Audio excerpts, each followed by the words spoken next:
We are at the end of the and for those of you who are taking CS 590E, the hand sheet is going around. If you have missed more than 2 of the talks during the course of the semester, you should see me next week, because otherwise we have some difficulties. As I said the last week, CS 590E will resume next semester, only on Wednesdays. So if you want to sign up for it, feel free. Throughout the course of the semester, we've had a number of presentations that have been talking about technology, security technology, things that can be applied in systems and networks to detect intrusions, to make them more secure, to evaluate the security mechanisms that are in place, means of increasing our confidence in systems and assuring that that confidence is well placed. But there are always risks. There are always problems. And a key business question that needs to be asked, rather than a technology question, is what happens when something goes wrong? What do we do? How do we recover? How can we manage that risk? Well, those are important questions in the business world, and they're not being asked often enough. It's one of the reasons why we're so fortunate today to have our final speaker of the semester, someone who can talk about the business aspects of this semester, someone who has quite a bit of experience in that. Our speaker has been working in this field for 4 years. 4 years. As a graduate of Stanford University, resident of Omaha. Resident of Atlanta now. Atlanta now. I'm a native of Omaha. I'm a native of Omaha. Native of Omaha, resident of Atlanta, and has a lot of really interesting things to say on the topic. So without taking any more of his time, please join me in welcoming Rick Davis. Thanks, guys. I appreciate it. And if you can't hear me, can you guys hear me in the back?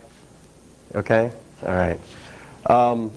Thank you, Spaff, for inviting me here, and thank you for that great introduction. Just as a backdrop of who I am, I was one of the original marketing type, business development type people that came from the traditional electronic banking world into the internet space when it was originally made commercial. And through the course of selling e-business and creating these new electronic business models, one of my big customers asked me, how are you going to pay for the damage or the errors that your firewalls don't prevent? If a hacker gets into our system, how are you going to be held responsible for that? And I simply told him what was the state of the industry at the time, which is, I'm not going to be held responsible. You're going to be responsible, and I'm going to just be dust in the wind. And if you want me to come back and do some forensics or whatever investigation, you're going to have to pay me. And he said, well, that's not good enough, Rick. You are a very critical part of our e-business solution, and we want you to be held responsible. So literally from that conversation, went immediately to my family's insurance agency and jumped into the bottom, literally the pit of the insurance world, in order to create this new space that we now call e-business risk management. The place where I knew we had to focus was on creating this standard way of measuring e-business risk, e-business being all things internet, all things computer, all things digital. Knew that we had to create this standard way of measuring, the standard process for managing these risks, and that is how the world knows me, and that is what I do. So I have a security and internet background coming into the insurance world, and I didn't turn off my screensaver, so that thing might go away. All right, this is a conversation I had. This is an awesome conversation. It's very similar to the conversation that I had with the CIO of that big customer a long time ago. And basically, this is a conversation I had over the internet with one of my peers that says, in a nutshell, we can never expect the accountability and the responsibility to come to the surface for vendors who are out there trying to sell e-business solutions. These people have an economic incentive to create the lowest quality that the market will bear. And that is actually, that's totally true. Why would you over-engineer something when the people who are buying it aren't asking for it? The person talking says, I don't have high hopes for this approach being, creating this risk-free environment, creating these levels of accountability, because the issues are usually too complex for the average user or buyer. What is needed, and I separate this and put it in bold because this is the point of why I'm here, what's needed is more consumer advocacy by the people and organizations that have the skills. And I'm here to say that people like myself, people like SPAF, people like you folks in the room, soon to be, need to become aware of this stuff and need to build the skills necessary to create this world that my friend is so adamantly thinking will never happen. What we're going to talk about is the Holy Grail being the e-business insurable standard. What is e-business risk? Changing the paradigm, creating the insurable standard, and then we're going to talk about applying the standard. How do we sustain it, and what does all this mean to CERIAS and to Purdue and to the world at large? Electronic business risk. What we're talking about here is bringing business from the traditional bricks and mortar, the traditional industrial age, into the new economy. This transformation, this paradigm shift creates huge interdependencies among all of the formerly separate business disciplines, the separate business disciplines being financial, technical, legal. There are more. I put these three main ones on the board. And really builds this web that makes them rely on each other, makes an exposure in one place have an equal exposure in another place. Financial risk, what we talk about is lost revenue, financial fraud. If your site goes down or you're compromised one way or your people can't work because your network is down, denial of service, whatever. Lost revenue, financial fraud, lost equity market cap. Just think about eBay, how they lost over $2 billion off their market cap when they had a very minor, which actually turned to be major, human/technology compromise in their system last year. Then we go to the technical risk, the compromise in network assets. That's what we're talking about when we talk about e-business risk.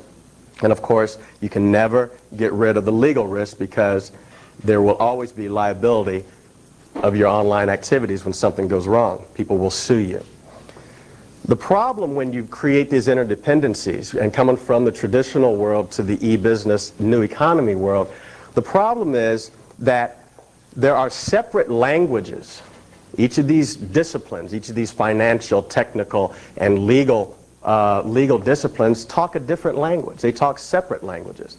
So it's our job to analyze the gap and to bridge the gap between the conversation among these decision makers. CEO, when CEO talks about business and opportunity risk. CFO, corporate risk manager they talk about financial risk and something that needs to be insurable. The chief operation officer talks about procedural risk. This is really where operation risk lays. And, the conversation that everybody wants to have in the e-business world is the CIO, CTO world, which is the technical risk. Now, I'm not saying that any of these risks or any of these conversations are any more important than the others, but there is a gap between all these decision makers, and we, as e-business risk management professionals, need to address that gap and need to bridge that gap and create a brand new language that they all can understand at one time. The language that they need to understand is that they are responsible for these people at all times. These are the folks that keep them in business. These are the folks that they rely on. The definition, I heard a great definition of stakeholders while I've been at CERIAS and having conversation with folks. The definition of a stakeholder is whoever the company needs, period, for whatever. They need employees, they need customers, they need suppliers, They definitely need shareholders. Who's going to give them the money? They need executives, boards of directors, the decision makers, and of course, they need general public. One past customer of mine, a large national telephone company in Japan, when we went through their stakeholder definition, their stakeholder was the general public of the entire company, of the entire country of Japan. If they went down, the general public of Japan was going to suffer huge, which would then, of course, create economic turmoil for the rest of the world. E-business risk, at the bottom line, is about trust and accountability. Can you trust not only the system, but can you trust the people that are employed to use the system? We're talking about users, we're talking about executives here. Can you trust people, and are they going to be held accountable? That same question that CIO asked me. Are they going to be held accountable when something goes wrong? Not if something goes wrong, when something goes wrong. Is that right, Spaff? What are we talking about? Trust and accountability for what? Trust and accountability to address the threats to corporate assets. In the traditional world, in the industrial world, what we always talk about, the threats, you think about insurance, think about somebody putting money to cover the risk in the industrial world. What are they thinking about? They're thinking about fire, flood, hurricane, tornado. We're talking about tangible stuff here. We're talking about, when my factory burns down, I need you to come in and replace this factory and make me whole, as if the fire or tornado never happened. Versus in the e-business world, in the new economy, where's the tangible threat? Where's the tangible threat other than somebody holding a gun to your system administrative head and walking out with the server, which does happen. So then we get to physical controls, right? The intangible assets that we have to identify, categorize, and protect, the intangible assets there are relationships. Relationships with those stakeholders, relationships with your supplier, relationships with your boards of directors. Intangible assets include your reputation. What value does Amazon.com have in its reputation out there in the world? It's huge. Think about what it takes to get venture capitalists to give you hundreds of millions of dollars based on a zero profitability business model. All you have is intangible assets. All you have is your reputation. All you have is your ability to marshal the troops and to call on, your peers and all that sort of stuff. Intangible, your brand. Brand equity. When you go out to www.yahoo.com, you're going to their brand because you trust that brand. So what happens when that brand goes away? What happens when that brand gets soiled? I'll tell you what happens when that brand gets soiled. Citibank, when I'm not giving any proprietary information here, but when Citibank got hacked several years ago, was that 92? 92, they got hacked by a Russian hacker. Millions of dollars were stolen from Citibank. They recovered all but between $200,000 and $400,000. That compromise, therefore, if you're looking at the tangible loss, cost them $400,000 plus whatever the forensics costs and investigation, all that sort of stuff. So let's say $600,000. Tangible, bottom line, looking at a double entry balance sheet, the tangible loss to them was between $400,000 and $600,000. Do we ever think about the intangible loss? Their brand, their market share? We have empirical data that over the next 6 to 9 months, hundreds of millions of dollars were voluntarily withdrawn from their deposits based on customers who had lost trust in that company. So what was the loss? The intangible loss was they lost customers, they lost reputation, they lost brand. When we talk about e-business risk, we talk about direct first-party loss. The direct first-party loss in that Citibank scenario was the loss to the money being gone, and so that would be equivalent to lost revenue, lost dollars. The tangible loss of customers, all that sort of stuff. The indirect third-party loss would be basically any of the relationships who suffered losses due to that compromise. Maybe someone's money got stolen and they couldn't do a deal because they didn't have the cash, or all trades were off. They locked down the system. And think about the third-party loss. Think about the third-party loss in an E-Trade example. We're talking about indirect third-party loss of a system going down or an e-business risk that's going to cause someone else hardship. The basic elements of e-business trust. These are things that you guys have talked about all quarter. This is where the trust meets the road. And what I'm here to say is that all of these elements need to be throughout the electronic business model, throughout the extended enterprise, not just in the technology. Of course it's important that it's in the technology as well, but that is an element of this overall e-business risk and e-business trust. Authentication, privacy, security, non-repudiation, availability. And the denial of service attacks that we experienced earlier this year prevent downtime to keep the networks open and accessible. That is a serious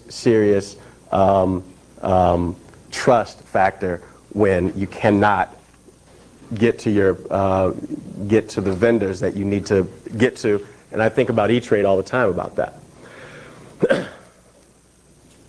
When we talk about e-business risk and bringing our customers are, we insure over 300 of the Fortune 500, the Global 2000. We have over a 60% market share in that world as well. So when we talk about changing the e-risk paradigm, we're talking about really bringing these fabulously successful companies from the thing that they know, bringing them straight out of the bed that they've been sleeping in, and dousing cold water on them to change that paradigm. And the reason that we can be so aggressive in our message is because they don't have a choice. They're going to do this stuff anyway. A lot of our customers, when we walk into the customer environment, they've already spent hundreds of millions of dollars, not only on their systems, but on their training and their policies and procedures and all these sorts of things to create the e-business initiative. This explosive growth and this quest for cost savings, quest for additional revenues, quest for additional customers, quest to keep their market share, market pull, public perception. That is perhaps the most important one, because everybody knows if you don't have a .com initiative going forward in the 21st century and beyond, you are not going to exist much longer. So they don't have a choice. But with this choice, with this non-choice, and with these initiatives, and with this diving in headlong, comes this e-business uncertainty. We're changing the paradigm. We're making people think about risk in this new space in a different way than they ever have before. And the reason is untested business models. We haven't done this stuff before. Who has done this stuff before? No one. So every single person that puts forth a new business model, especially when you start patenting your business models, then your competitors come along and they have to do it a different way, or they're going to pay you royalties. These are untested business models. Rapidly changing technology. Everybody knows about change management. We all talk about change management and how the risk management methodology has got to address change management in your technology. Corporate restructuring. They're creating new spin-offs. They're creating new funding sources. They're creating these new stakeholder communities. And that all goes to talk about corporate restructuring. Rapid growth, market pull, reactionary versus proactive. These folks, these business executives read something in InfoWorld or CIO or Business Week or the front of the Time magazine that says, e-business is here, this is how you do it, 3-page article, and they're all of a sudden experts. Well, guess what? That's reactionary, guys. What we need to do is start talking about proactive. Before you go spend that $100 million, before you go spend that several $100 million or $1 billion, we need to start thinking about some basic fundamental things before you spend $1. And of course, we're on internet time. We're not, I come from the insurance world. I'm in the insurance world now. Insurance world does not work on internet time, but they're dipping their toes and going headfirst into the internet where everybody works on internet time. Increased information handling, I don't know how long I could talk on that.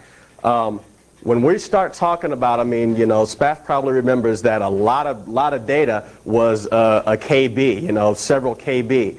I remember when a lot of data was a megabyte. We're talking about, teraflops of what? Where did this stuff come from? How do you handle it? How do you manage it?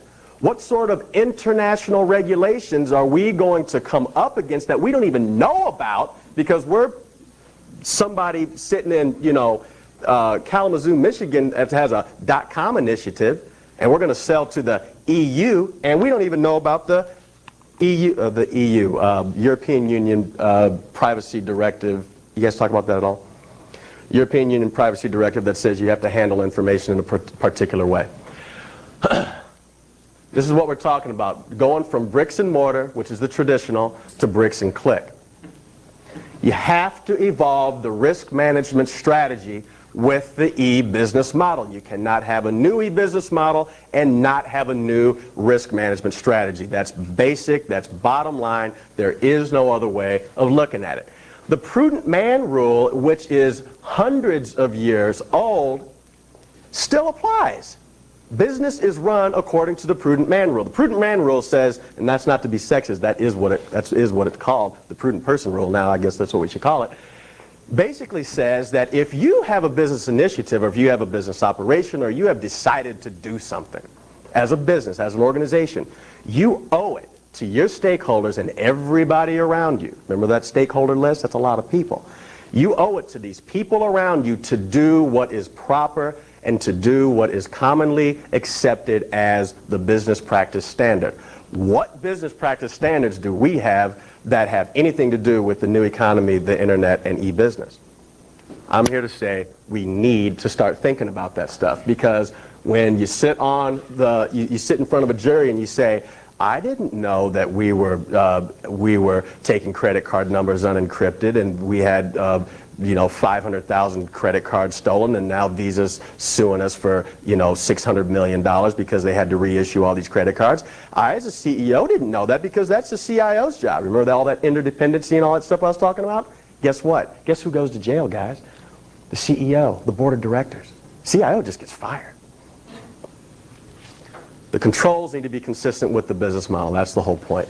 Perceptions are critical. We have to take the stakeholder expectations into account whenever we're talking about doing these new e-business initiatives. If you leave the stakeholders behind, including and even particularly, most importantly, the users within your community. And when you think about users, we used to think about users in the mainframe days as the guys who had the key to get into the mainframe room. That was a user because no one else had access. Think about distributed computing. Okay, well now you have a LAN, so you got users out there that are all networked and they can get into the servers. Okay, now we're talking about business to business extranets. Who are your users now? Anybody with a password or some sort of authentication device that's going to get onto your system. Who's Amazon.com's users? Anybody who gets on their system. So you have to start taking these folks' expectations really, really seriously, and then lead them to understand how you're doing business and what the risk reward is. Intangible assets and knowledge process become the focus. What we're talking about there is looking at data elements not as objects that need to be controlled and assessed and categorized and confined and destroyed properly. What we're talking about is looking at these data elements as the logical conclusion of this knowledge process that preceded it and that created it, and that at any given time, if that knowledge process Because we're in the knowledge economy, right? I mean, everybody heard about the knowledge economy. The knowledge process that created that data, whether it's a transaction or it's a customer account, whatever sort of thing is in that field, we're talking about assessing the knowledge process now. That is completely, totally different than looking at information as a distinct object. And if all that doesn't flip your boat and all that doesn't make you think differently about this world that we're in, wait till these guys come knocking on your door. Okay? You don't want these guys to come knocking on your door if you're a bank. They'll shut you down. Like that. You'll be done. All those years of great relationships and huge assets and global reach and all these things that our great brand, man, we're the bomb. We are so awesome. We know so much what we're doing. We're going to go do this .com stuff. Hacker gets in, works your system because you bought the wrong stuff. You didn't know what you're doing. You had no clue how to recover. You had no clue how to put a muzzle on anybody because you didn't initiate the stakeholders in the process. You just told them what to do. So the press comes knocking on your door. These guys come knocking on your door. The FBI comes knocking. You know any of these guys? You don't want them knocking on your door, right? These guys come knocking on your door. If you're a public company, they'll shut you down. They won't even let you get funding anymore. Now, where's your risk? Was your risk in, where was your risk? Your risk was in not doing what was right and proper and prudent according to your business model. Now this one, I don't know if you guys have heard of this one, but this one is ugly. This one says that if any of this bad stuff goes on, we'll take you to jail and we'll fine you. Personally fine you and personally put your butt in prison if you are a director or a senior executive. In the handouts that I gave you a little blip that talks about this. You don't have to read it now, but I thought that was important enough because not a lot of people know about that. And it extends to computer crime and extends to computer intrusions.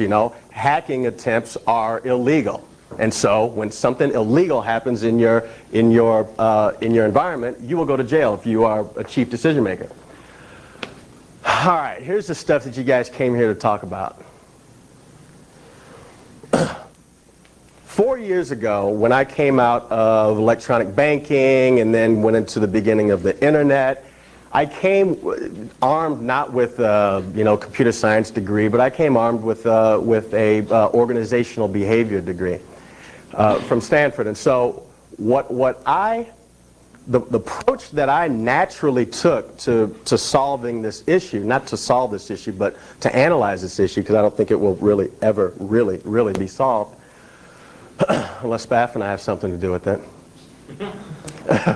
Oh, and a lot of money. You got to have a lot of money to solve these problems. What I understood was that we needed to focus on creating this standard of insurability, the standard of risk management. There needed to be a process that anyone who wants to get involved in this e-business stuff, that anyone can just look at a blueprint and say, okay, I've done that, I've done that, I've done that, I haven't done that, stop here, let's do that. Weigh the cost reward, all that sort of stuff. Don't go forward if you don't do that sort of thing. In thinking about that and thinking about what the internet was going to become and how people were building these business models and all that sort of stuff, I came from a very non-technical background. I mean, I have acquired a technical background, but you will be able to tell where my expertise is. I had to think about how computers were beginning to be used, and when we talk about how computers are being used, we think about the extended enterprise. The extended enterprise says that no longer are my constituents, no longer are my users, no longer are my stakeholders, no longer even are my servers in my immediate vicinity, within my physical control. In insurance, we have this concept called, actually I'll talk about it here, bailment, this concept called custody and control. Whoever's in custody and control of whatever they are responsible for that thing. So the extended enterprise creates this uncertainty. I mean, you have all these new people, all these new users that you have to account for somehow. The liability of outsourced business operations relating to bailment, privacy, and policy. Policy meaning when you outsource to someone, how are they going to be held responsible for the stuff that you are paying them to do? That's a huge, huge issue when you make a decision to outsource. And we are seeing people with these application service provider business models, and even ISP. And ISP is an outsourcer of your network operations. Bailment talks about, that's a very risk management and insurance term that talks about care, custody, and control. Who is in care, custody, and control of this asset or this thing, whatever it may be? That's who needs to be responsible for it. It was clear to me that we needed to focus not on the technology, but on the client being the business, the business model. And we need to focus on the business issues, bridging that gap between those chief decision makers.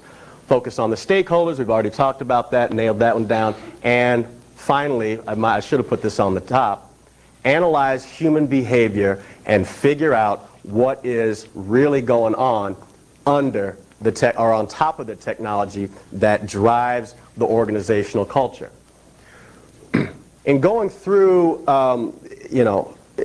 educating myself on how to build this model and how to create this standard, I looked at several international standards that are out there, and this is a sample of the ones that I looked at. In reality, there's probably close to 20 that we use as primary reference for what we do. This is a brand new one that came out. It replaced the common criteria in the BS 7799. That's the British standard there. This one here, I don't expect you guys to really, know a whole lot about any of these. These are very technical standards that have a whole lot to do with how to deploy technology, how to implement proper policy procedure, that sort of stuff. Very little strategic risk in these. This one, though, talks about how to extend the electronic business model and how to extend the contract business model throughout the electronic world. So this one right here, actually, I don't remember how I got a hold of this one, but it actually does take into account this extended enterprise. The layers of risk. I realized that, okay, man, I got all these international standards here, but there seems to be something missing, because they mostly were talking about, to some degree they talk about this stuff, they were mostly talking about the system risk. And these points under these three, strategic, operational, system, there are literally dozens and probably tens of dozens of points that we could put under here. I just wanted to give you an idea of what we talk about. I have this very systematic brain that says, you know what, man, we got to put stuff in a process. We got to put stuff in order. And so I started thinking about the layers of risk. Strategic risk, which is like, hey, do your executives really support this, or are they just paying lip service? Stakeholder planning. Do you really have the buy-in of the people who are going to be needed to support you going forward in this new initiative? Operational risk, design development, vendor selection, user training. And then, of course, you have the system risk. That's where we talk about the information technology. We talk about the technical controls, support maintenance, and getting down to the transaction integrity. Coming off of that three-layer overall risk model, it became just so obvious to me. I mean, I don't really, sort of these sort of things that you wake up at 4 o'clock in the morning, you just have to go sit at your laptop and just type and just, figure out where you're headed. This is where I was headed. Knowledge is broken up into two distinct spheres. The two distinct spheres that we break knowledge into, one is explicit. Explicit is this. I'm sorry, explicit is this. Explicit is the tip of the iceberg. Explicit is the stuff that is measurable. Explicit is the stuff that's objective, quantitative. It reflects inventory, the physical environment, the technical environment, the processes that are involved with the enterprise. These are the things that we as technologists always talk about. How many times do you hear, who cares about the user? Who cares what the user wants? This is what we're going to do. User behavior is down here. What they want, what they're excited about. Reflects the organization's roles, relationships, formal and informal, because our training says that there are formal relationships and then there are informal. Sociocultural roles, communication, power, norms, unintended consequences. Unintended consequences of putting together a process or a technical environment can be huge and damaging. We as e-business risk management people have to take all these things into consideration. The point here is the tip of the iceberg. This is the iceberg analogy. 20%, the stuff that we can quantify, the stuff that goes into the databases that the technologists today are analyzing to quantify this risk and to catalog this risk. That's really about 20% of the overall risk management paradigm. The other 80% is stuff that we can't see, that is qualitative, that is subjective and tacit. We have to manage it all, we have to address it all, and we have to somehow control the losses related to all that stuff. What it requires is an interdisciplinary approach. I use the word multi there. I've been schooled on the difference between multidisciplinary and interdisciplinary. It really is right now it's multidisciplinary. Where we need to head is an interdisciplinary approach, where the organizational controls and the operational controls and the physical controls and the technical controls and the training. I put training by itself because it is that important. A lot of people put training in here, into the operational controls. All these things need to be addressed. All of them. That's the risk. Think about me as a Fortune 500 insurer. I'm not a technologist anymore, guys. I'm an insurer. I'm giving people money if their stuff goes down. What do I care about? Why would I ever in my life think about what type of firewall are they using, or what sort of internal or perimeter controls, or what sort of ports are open, if they have no executive buy-in? If the people steering the boat are heading for the rocks?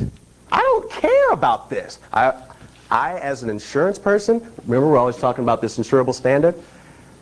No thank you. I don't care how much money you want to give me. You don't know what you're doing. Now, I will consult with you to establish these things, and all of this stuff that we talk about, we consult on. So we bring these best practices, we bring these approach to our customers. We just don't leave them high and dry. This is a very important slide in thinking about the insurable standard. Then we got to categorize the e-business risk. Customized for each business, for each risk profile, and throughout the entire virtual enterprise. Whatever that business model deems is the virtual enterprise, that's where we have to go. So we look at the business model risk. We look at the contract network risk. We say, are you in an extranet environment where you have solid contractual relationships with the people that you allow onto your system? What do those contracts look like? What are the user expectations? How are you going to minimize the risk? And when something happens, who's going to be accountable? Specific knowledge assets. What sort of specific knowledge assets do you have on your system? What sort of specific knowledge processes do you rely on to make your company go and to create operational excellence and we categorize these things, and we put a value on them. One thing that we do in our practice is we actually are some of the few people doing this right now. We actually will put a value on intangible assets. We will actually go through a quantification exercise to put a value on these knowledge assets. And then, at the end of the day, after you do these things and create the context, these three are the context, this is the tacit world, then you can come down here, because guess what, guys? Not every shoe is going to fit the same, going to fit everybody. This is not a one shoe fits all sort of thing. If you read InfoWorld, or you read CIO, or you read, any of these magazines, you think, that all these things are ubiquitous and everybody needs all these things and everybody needs the same exact things. That's what you would think. That's marketing speak. I used to speak that talk. It doesn't work. It's wrong. It does a complete disservice, and it is not selling a solution. In fact, it adds to the problem. In fact. Staff on Windows. Sir? Staff on Windows. Yes. Yes, sir. I'm sorry. I was very interested in the fact that you said we will put some value, quantified value. Is your model for quantification agreed upon by everybody else, or is it the most convincing quantification? Right. Good job. The only thing that I have to, I'll answer that backwards. The only thing that I have to convince the people that want me to hang out with them, the only thing I have to convince them is that they have intangible assets that are valued at some ridiculous valuation that's probably a lot higher than the way the stock market values them, and that they need to pay me some small percentage of that value to come do them a consulting. So I deal with people that have billions of dollars worth of intangible assets, and all I want is like 2%, 2% of a couple billion. I mean, come on, guys, you know what I'm saying? I only need about, a handful of customers. So that's the only sell job that I do. In the process of creating that return on investment scenario, we are in the process of contracting and outsourcing, much like we are with CERIAS, the world's best valuators of intangible assets. Our company is dedicated on being the world's best at all this stuff. And we have an enormous, enormous head start. But would it be useful if some academic evaluates Absolutely. these intangibles and Abs- publishes it? absolutely. You can say this is Absolutely. one model that we can use. Are you selling me? You're selling me, aren't you? It's a problem. You need a job? Heck yeah! Heck yeah! I mean, what do you want me to answer that question? No? Of course it would be wonderful to have someone outside of the commercial realm come tell my customers that this is our third party, our third party evaluation of your stuff, and yeah, Rick pays me, but he didn't have anything to do with it. Our business, and I mean, just think about insurance. Our business is to get the most objective valuation of all this stuff so that we can feel comfortable. We don't want to do the valuation because then we're valuing something that we have to then pay for. I mean, that kind of creates a conflict on the balance sheet after a while. So you're absolutely right.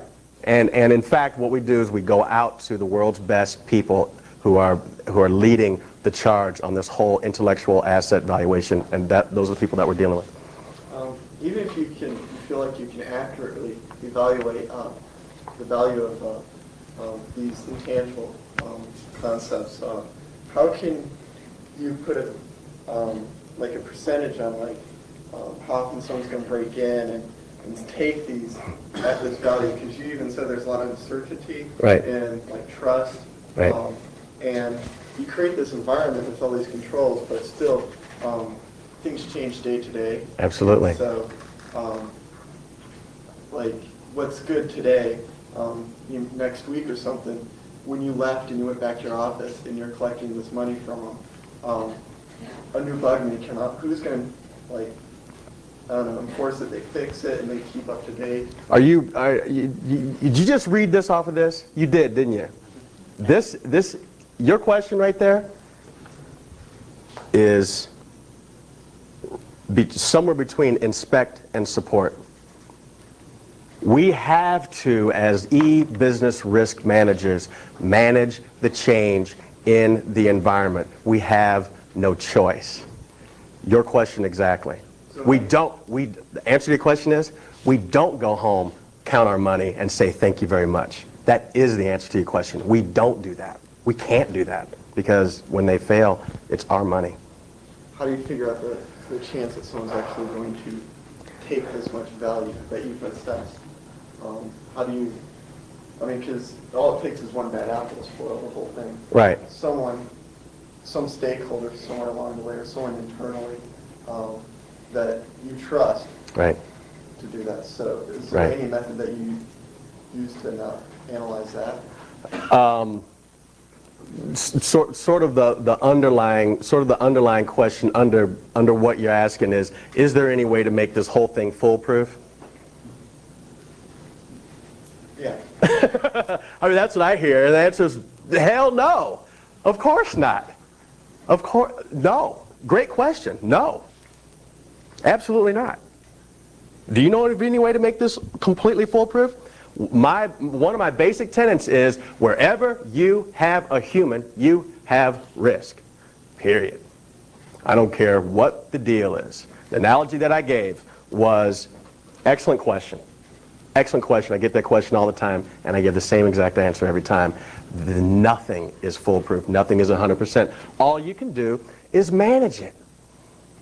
Spaff and I are having a conversation. I had this conversation with several people. The United States government used to have a doctrine of zero risk tolerance in their computing environment, in specific computing environments. And they would spend as much money as they wanted to and buy anything that someone, or have someone make anything that they thought, we got a lot of smart people, so they got a lot of time on their hands to think of this cool, gee whiz, billion-dollar stuff to secure these systems. And your issue exactly came to light several years ago, not that long ago, that said, we will never be 100% secure, no matter how much money we spend, because every single day, all of our brains and all the people that we rely on have to come into the environment and have to go home. What happens between the time that they come into the environment, sit down, do their job, go home, go do whatever they do, and then come back into the secure environment? What, are you going to lock them in there and never let them leave? So the issue is, you have to manage it. So the things that you have to do to manage it. Risk management is a process. It's not an event. It's not a snapshot sort of thing. And we always hear about these snapshots and these risk assessments where we're going to come in, we're going to penetrate your system, and we're going to see where your vulnerabilities are, and we're going to leave. Thank you very much for the engagement. They call them engagements. Well, guess what, guys? I'm here to tell you it's not an engagement. It's a process. We don't leave. We can't leave. And why can't we leave, guys? Because it's our money that they're going to bleed when the stuff goes down. We have every interest in the world not to leave. Continuous life cycle approach. This continuous life cycle approach starts with a knowledge transfer. Starts with someone like me standing in front of a group much smaller than this, CEO, CFO, CIO, risk manager types, and brings them a new language that they can start talking about this stuff. Advises them on the perils of focusing on tangible assets versus intangible assets, and let's value these intangible assets, and let's go forward and really start to quantify and categorize and all that sort of stuff. Really do the knowledge transfer.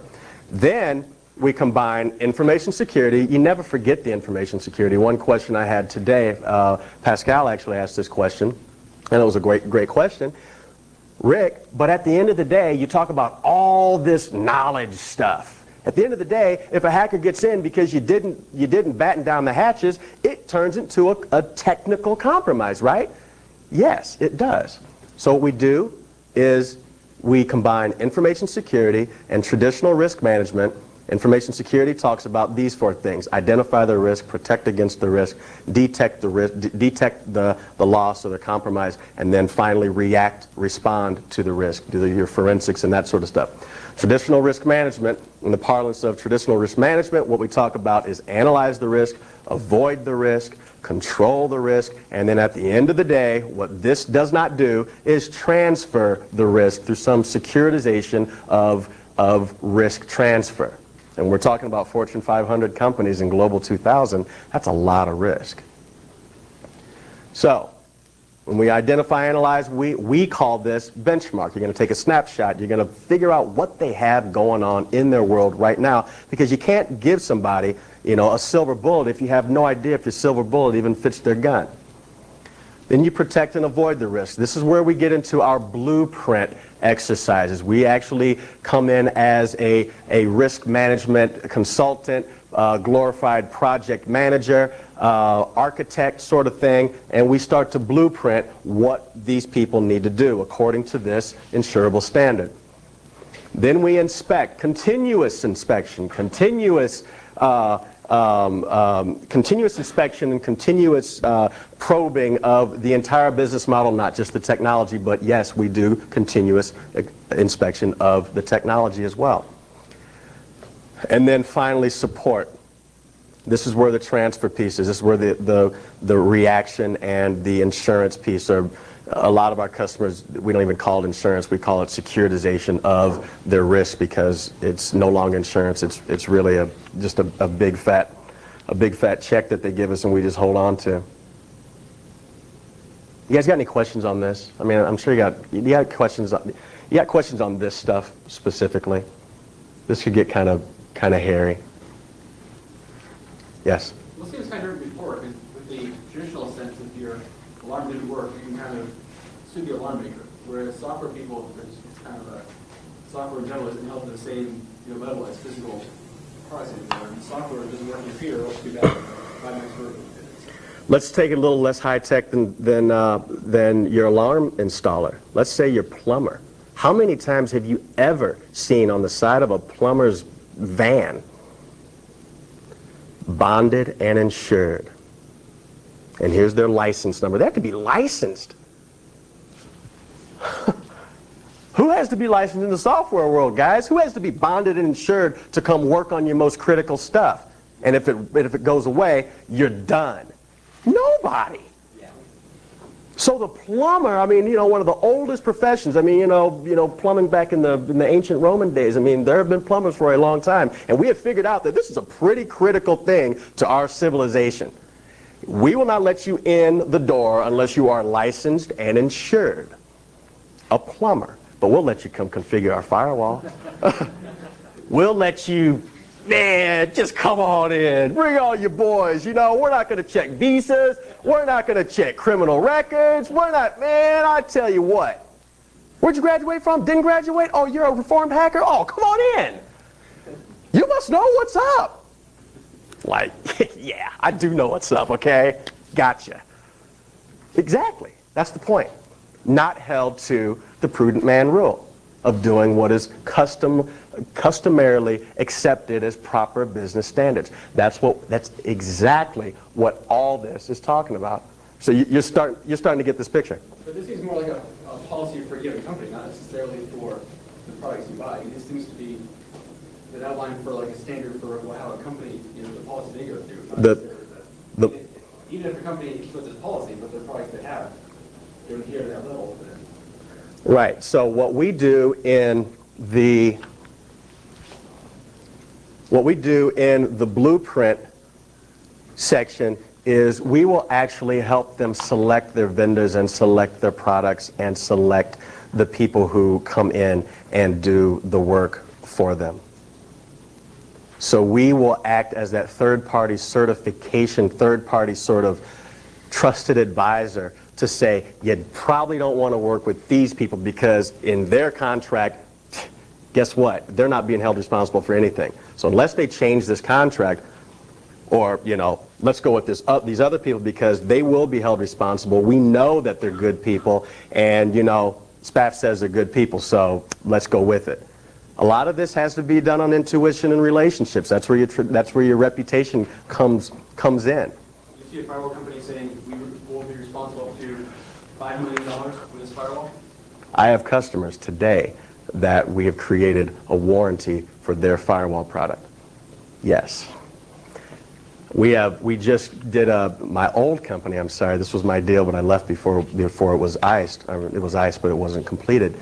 We created a warranty. What you're talking about now is warranty. So let's think point solution. Let's think service provider. Let's think, these people out here who are creating the technology or creating the networks, and they want customers to come to them. Wouldn't it be great if they could stand up and say, hey, if something goes wrong, ASP, for example, we're hosting all your applications. If something goes wrong, we'll indemnify you for all your troubles. We'll pay for it. We'll give you a warranty on our system, just like you would on a refrigerator or anything else. That is exactly where we're going. That is being accountable. That is being responsible.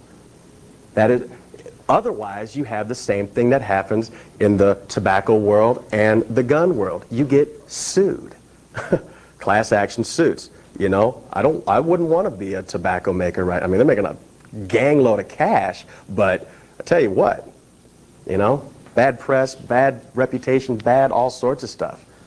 I'm sorry, yes? You have a lot of problems with fraud, people hacking into gun systems, or destroying data just so they can collect money. No, it's too critical. Well, if the project's already failing. And they see it's just going to go under, so why don't we steal all the information and erase everything and say some hacker got in. I think you've got a business plan there. You do have a business plan there, but if they're my customers, we have we have Tripwire installed, and we have a data integrity tool. We make sure that their log files are being kept away from any super user admin privileged person, so it's going to be traced over there. Part of this support.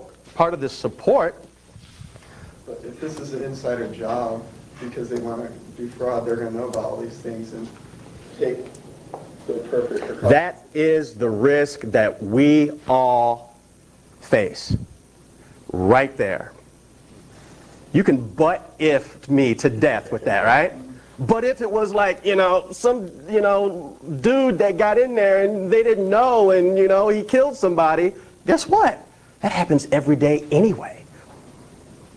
So all I'm trying to do is do our damnedest to just, say that, yes, that does happen. And here's how we are going to try to avoid, protect, detect. I've been talking with some folks here, and detect, what you're saying, detect might be the most important one of all these. Because how are you going to respond to a risk if you have no idea if you have no idea that it even occurred? And so then you go on with flawed, this is where Tripwire is so beautiful.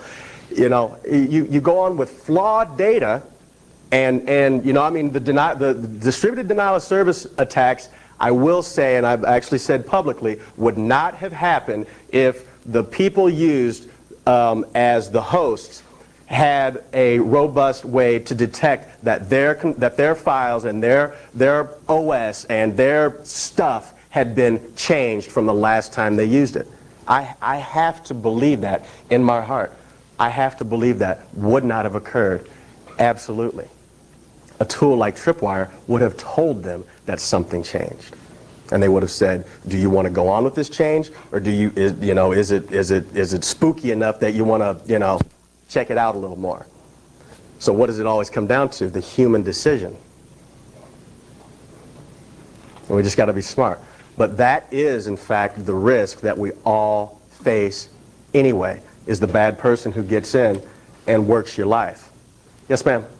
So, since you're insuring against the insider attack, so do you have any say on who gets hired by the company and help you get We help them hire. background check? We help them hire. Okay, so you have a say in, like, no, we don't want these to work for you, or... We, in fact, at the beginning of a... They don't have a dedicated InfoSec have taken their pool of people that they have found through headhunters or whatever, and we have done the hiring and the pairing out and bring them the right two that they need to decide from. And then do you go periodically to checking, making sure that people are still trusted or whatever? Still there, first of all. Wow. Right. We're in this mobile society, so first of all, we have to make sure they're still there and that that their job responsibilities haven't changed, and that they're staying up on their certification and training, and that they are then and that perhaps most importantly, creating disciples throughout the organization and sharing their knowledge. At the end of the day, guys, all we're talking about is knowledge sharing and awareness. That's what we're talking about. And experience. Yes, of course. One of the things to keep in mind, for those of you who are not familiar with the insurance industry and the way it works, is they don't come in and tell you what to do. They will come in and advise you what to do. And if you take their advice, then they set a premium. If you don't take their advice, they set a higher premium. Right. Or we don't insure you at all. At all. And so there's an incentive. What they do is incentivize. They don't direct. Right. Is they provide incentive. So the idea here, where somebody can commit fraud, they provide incentives to put two-factor controls in place. Right. And if you don't put two-factor controls in place, well, you pay a higher premium. And there's a risk that's always there. Insurance companies hire people with PhDs in statistics that So years of training. The insurance industry is the largest industry in the world. They own more property and money than any other industry and than most countries. They're very, very good at assessing risk. Right. And they understand those statistical models. So when they give advice, people who've been trained in business, which doesn't include too many people here, listen very carefully because there's a reason for those numbers. Right. Absolutely. Absolutely right. Thank you, Spaff, for that.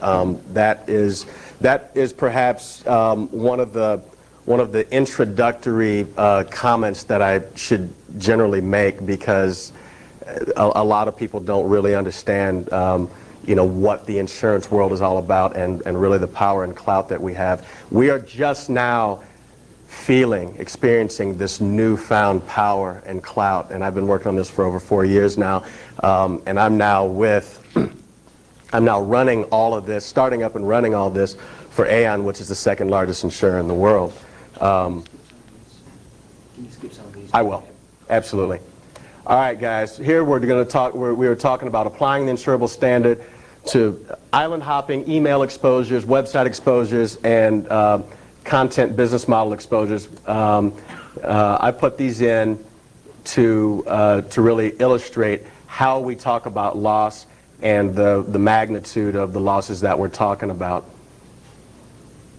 With each of these exposures, with each of these business models, there are particular losses that need to be addressed. All right, focus on R&D and learning. We have to do that. We have to hang out with folks like Spaff. We have to hang out with folks at CERIAS. We got to be proactive. We can't be reactive in this world. When we are reactive, we lose money. We need to focus on the knowledge sharing. We're not placing the insurance, but on the knowledge sharing, gaining the trust, and creating this insurable environment. We as these insurance folks who sustain this insurable standard need to hang out with education folks, government, and corporate people and learn from them. As long as we focus on operational excellence, we can do pretty much whatever we want. Because at the end of the day, and the insurance world knows this better than anything, if you don't risk, there will be no reward. So we can't be afraid to go forward and live outside this box. And we can never say never. We can never say that, that certain things in this environment, because it's so new, we can never say, hey, that can't be done. And of course, we have to hire smart people. What does this mean to CERIAS? What does this mean to Purdue? What does this mean to the outside world? What it means to CERIAS is that you guys, as an institution, have the inside track to the business future, because this is the way everything is going. We know that for a fact, and we are pioneers in this, and so CERIAS absolutely has the inside track. We can create targeted research. We can do all sorts of things in the education environment that we could never do in the commercial environment over long periods of time, collaborative.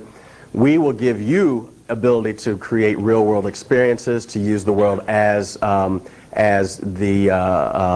blueprint, validation of the multidisciplinary, interdisciplinary ideas. This one is actually important, the alternate opportunity, employment opportunities. We have to understand that the only place for technologists and people that do information security is not just in doing information security. It is in doing all these things that we talk about.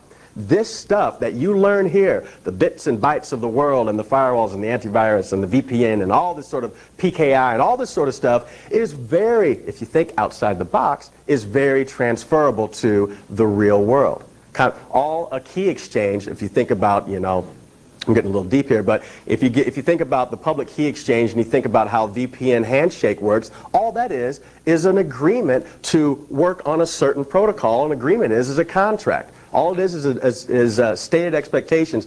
So I want you to think about what we read before and focus on this with your new brain, thinking about the new things that you've been so patiently waiting for me to go through, and focus on that.